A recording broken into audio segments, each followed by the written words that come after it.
बिल्कुल आराम से रिलैक्स, हम भी इंसान हैं, आप भी इंसान हैं, जैसे घर पे रहते हैं बिल्कुल वैसे बात करिए, ठीक है? कहाँ से है आरुषि? मथुरा मैम।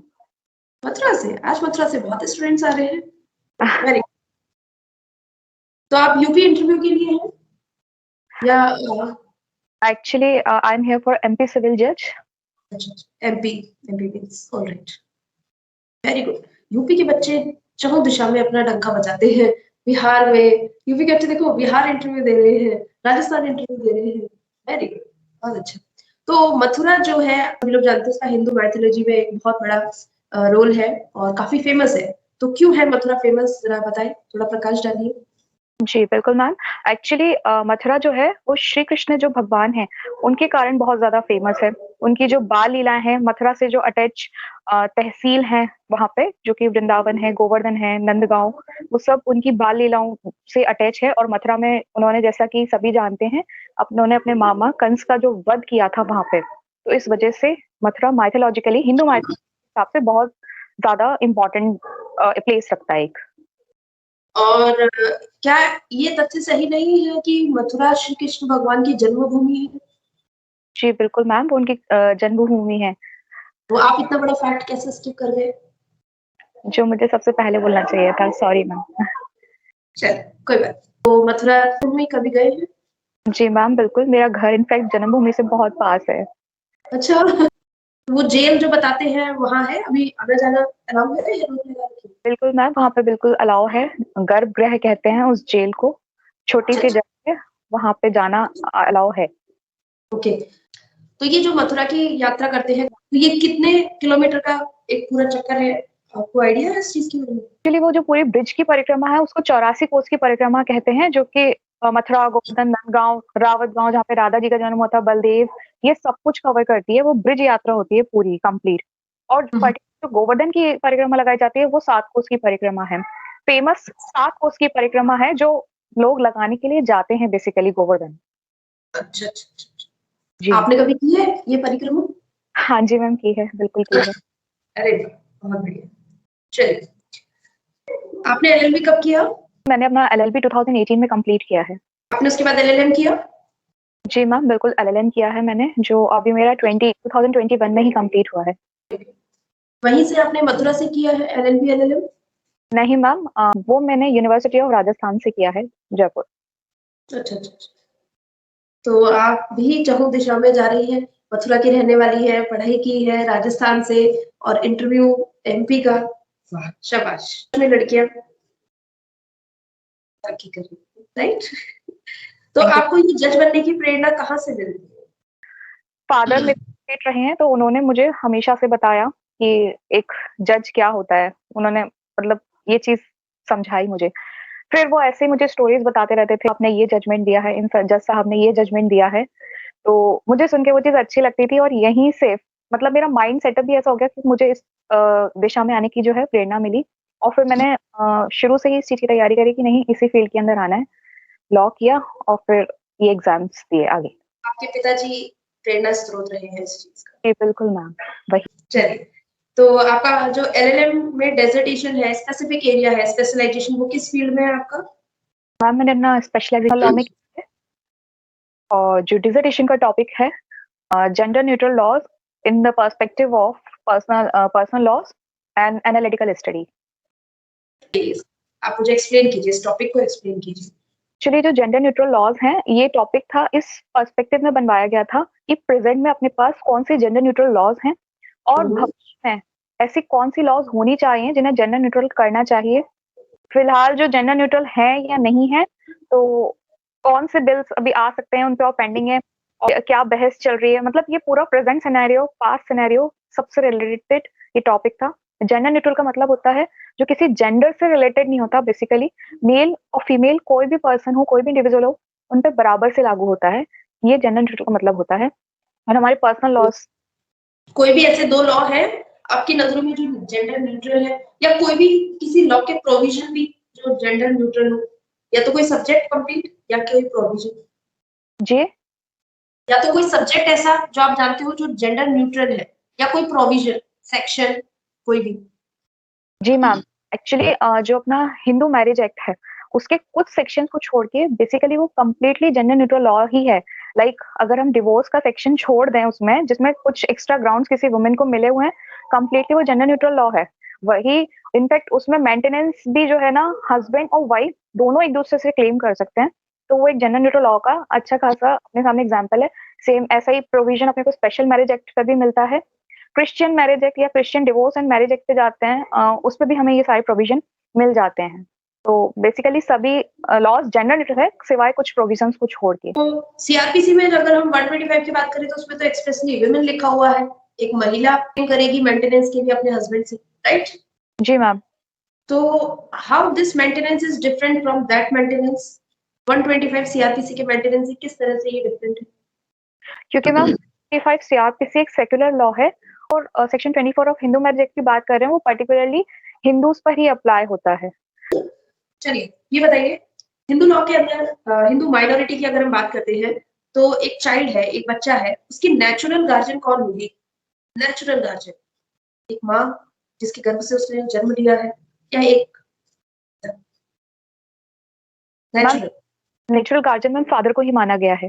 फादर की एब्सेंस, फादर के बाद मदर को माना गया है। क्या सभी तरह के बच्चों का नेचुरल गार्जियन है वो पिता है? लेजिटिमेट है, लेजिटिमेट है? नहीं मैम, यहाँ थोड़ा डिफरेंस आता है लेजिटिमेट और इलेजिटिमेट का। इलेजिटिमेट के केस में मदर को नेचुरल गार्जियन माना गया है। आपको नहीं लगता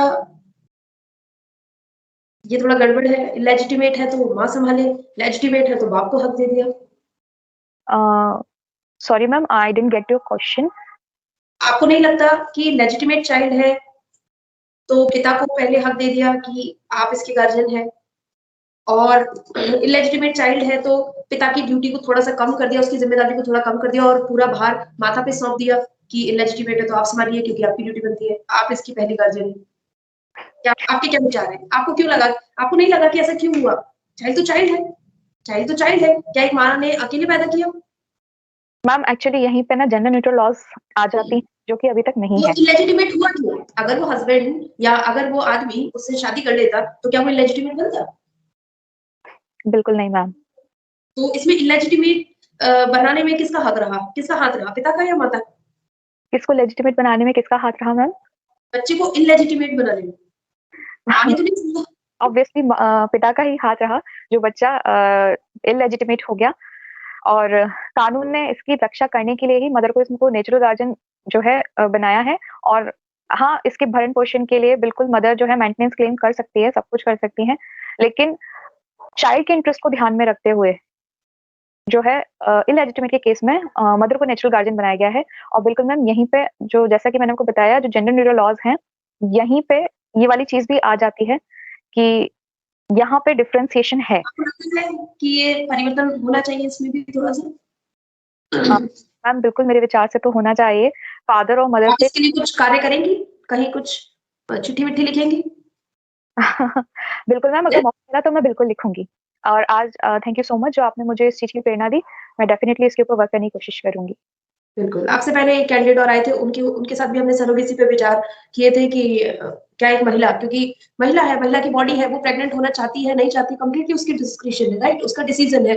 तो आपकी वाइफ है, अगर वो प्रेग्नेंट नहीं होना चाहती लेकिन वो बच्चा करना चाहती है, तो सेम मेरा क्वेश्चन मैं आपसे पूछना चाहूंगी।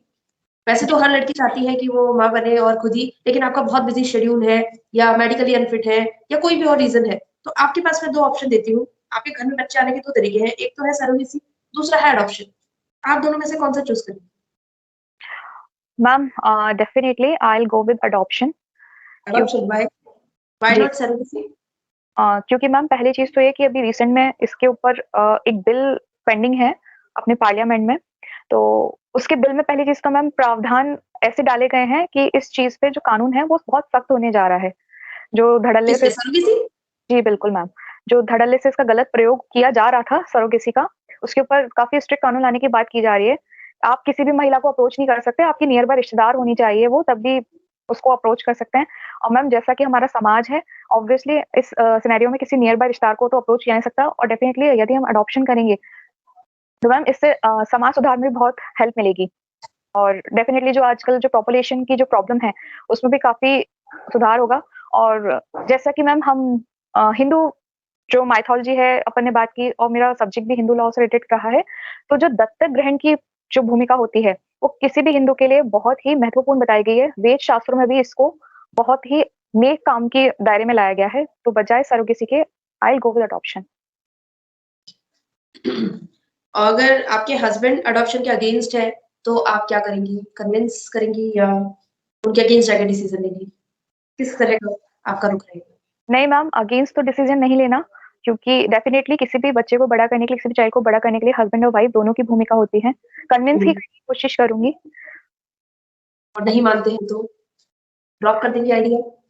बिल्कुल मैम, फिर अडॉप्शन और सरोगेसी दोनों का ही आइडिया नहीं है। फिर उससे अच्छा मैं किसी, अगर मैं इतनी काबिल हो गई तो उससे अच्छा मैं किसी पर्टिकुलर एक अनाथ आश्रम, या फिर जैसा कि मेरा हमेशा से आइडिया रहा है, या फिर किसी पर्टिकुलर सरकारी स्कूल, जितना मेरे से हो सका उस चीज के लिए देने की कोशिश करूंगी। अपनी सैलरी का कुछ पोर्शन, या किसी एक बच्चे को इस तरीके से अडॉप्ट करने की कोशिश करूंगी कि मैं उसका कुछ जिसे हम फूस्टर केयर कहते हैं, कि हाँ, उसमें एडॉप्ट नहीं करना होता, बच्चे को घर नहीं लाना है, लेकिन उसकी एजुकेशन, हेल्थ का खर्चा उठा लेते हैं, राइट? यही आप कहना चाहते हैं? हाँ जी, बिल्कुल उस तरीके से कुछ करने की सोचूंगी। ओके, चलिए, काफी उम्दा विचार है आपके। आपका फेवरेट सब्जेक्ट बताओ। मैम एज सच फेवरेट नहीं है, लेकिन हाँ जो है कॉन्स्टिट्यूशन सिविल क्रिमिनल से थोड़ा तैयार किया है। कॉन्स्टिट्यूशन में अभी लेटेस्ट एक अमेंडमेंट हुआ है, आपको आइडिया है कितने अमेंडमेंट हो चुके हैं टोटल कॉन्स्टिट्यूशन में अब तक? मैम टोटल अभी तक, जी मैम टोटल अभी तक 105 अमेंडमेंट हो चुके हैं। कॉन्स्टिट्यूशन में एक आर्टिकल है, आर्टिकल 50, जी वो आपके जुडिशरी से किस तरह से संबंधित है? क्या आप कुछ बताना चाहेंगे? हाँ जी मैम, उस जो आर्टिकल है उसका जो टाइटल है वो है separation of judiciary from executive. वो जुडिशरी और एग्जीक्यूटिव की सेपरेशन ऑफ पावर का जो कॉन्सेप्ट है उसको करता है।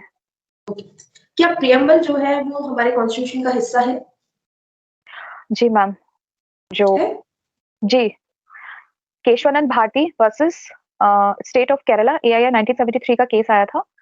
उसमें गया था कि जो कॉन्स्टिट्यूशन का प्रियम्बल है, इट इज सॉरी, जो preamble of the constitution is a part of preamble and it can also be amended without touching the basic structure of the constitution. Article 143 क्या है? जो है वो it talks about the advisory jurisdiction of the supreme court.